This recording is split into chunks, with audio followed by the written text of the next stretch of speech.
Subscribe now. Press the bell icon. Never miss an update. If you like videos, please like and share your friends and family. Good morning all. Mrunmayee Joshi here.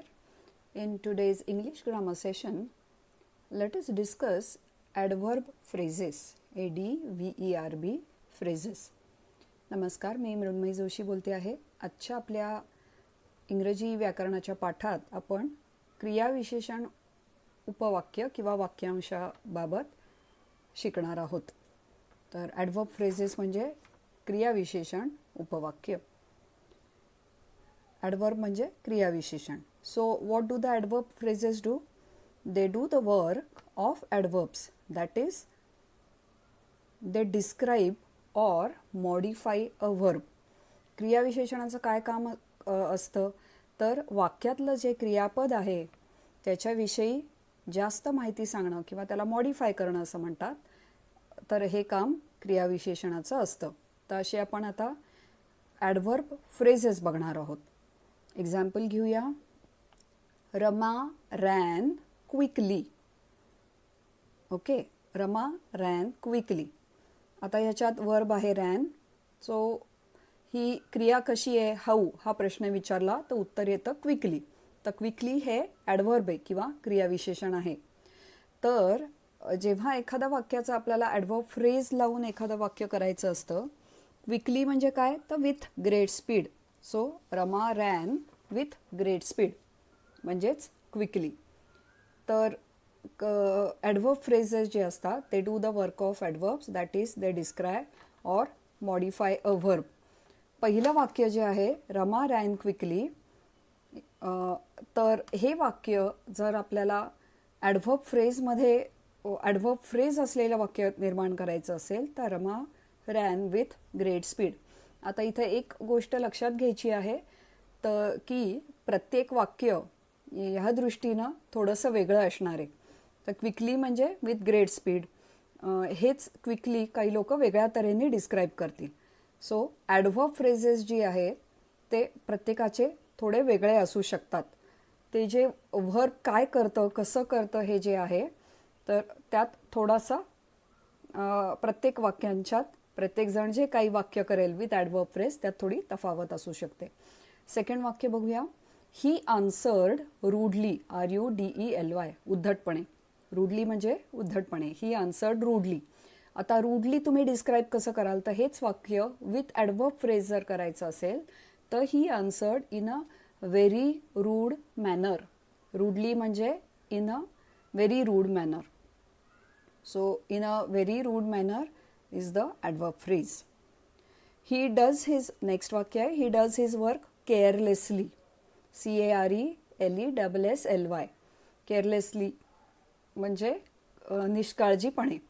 तर हेच वाक्य with adverb phrase येईल he does his work without any care. Carelessly म्हणजेच without any care. तर थोडक्यात आपण काय करतो तर ॲडवर्ब जे आहे त्याचं ॲडवर्बियल फ्रेज करताना ते थोडं डिस्क्राईब करतो.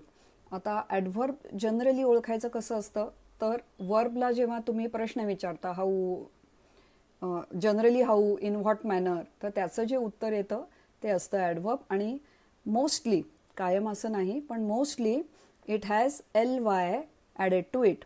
म्हणजे जे जो शब्द असतो त्याला LY लागलेलं असतं. जसं इथं केअरलेसली होतं, मागच्या वाक्यात रूडली होतं, त्याच्या मागच्या वाक्यात होतं क्विकली. सो हे एक ढोबळ मान झालं. महत्त्वाची गोष्ट लक्षात ठेवायची म्हणजे क्रियाविशेषण क्रियापदाला डिस्क्रिप्शन करतं. सो ते पहिलं लक्षात ठेवायचं. आता पुढचं वाक्य जर पाहिलं तर तिथे मी जे म्हणलं तसं नाही आहे. म्हणजे वर्डला LY लावून त्याचं ॲडवर्ब केलेलं नाही आहे. So if I say he is coming now. आता ह्यात वर्ब आहे कमिंग, कम आणि ING प्रत्यय लागलेला आहे.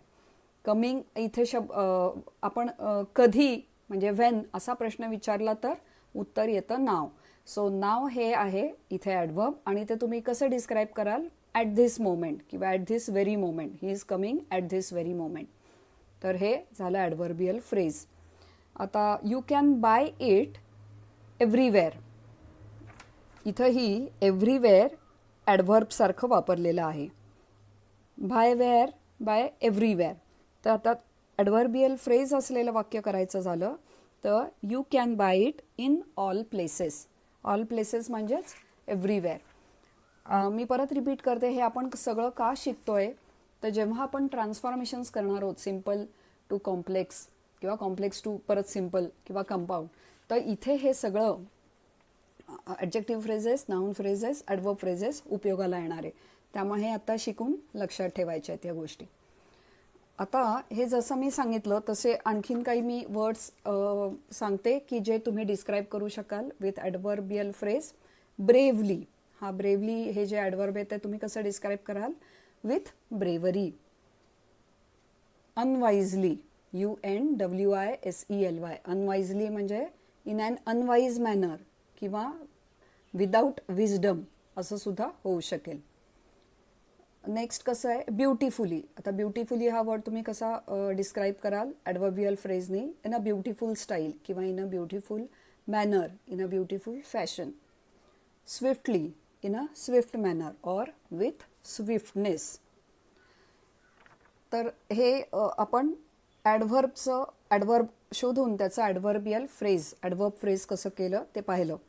काही काही जी शब्द असतात त्याचे टिपिकल अर्थ असतात तर ते आपण समजून घेऊया. Formally, formerly actually, farmer FORMER, farmer म्हणजे आधीचा गत.